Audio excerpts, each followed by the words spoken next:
ఎన్నో అణచివేతలు, ఎన్నో దోపిడీలు, మన నేల మీద బతికి మనల్ని బానిసలుగా మార్చిన ఆంగ్లేయుల నుండి విముక్తి పొందిన నా భారతీయులందరికీ 80వ భారత స్వాతంత్ర దినోత్సవ శుభాకాంక్షలు.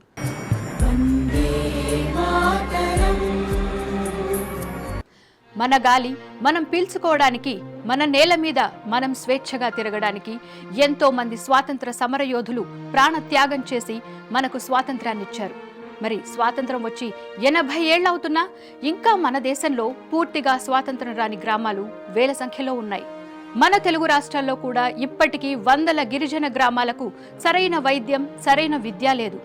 ఏదైనా అనారోగ్య సమస్య వస్తే కనీసం ఆసుపత్రికి వెళ్లడానికి రోడ్డు సౌకర్యం కూడా లేదు. అందుకే మన దేశానికి స్వాతంత్రం వచ్చింది, కానీ మాకు ఇంకా రాలేదని ఆంధ్రప్రదేశ్ అనకాపల్లి జిల్లాలో ఉన్న సమలమ్మ కొండపై నివసిస్తున్న 22 గిరిజన కుటుంబాలు 3 రంగుల జెండాతో నిరసన చేపట్టారు. మాకు వెంటనే రాష్ట్ర ప్రభుత్వం రోడ్డు, సరైన వసతులు కల్పించాలని డిమాండ్ చేశారు. మరి ఇంతలా వేడుకుంటున్నా గిరిజన ప్రజల గోడు ప్రభుత్వానికి వినిపిస్తుందో లేదో వేచి చూడాలి.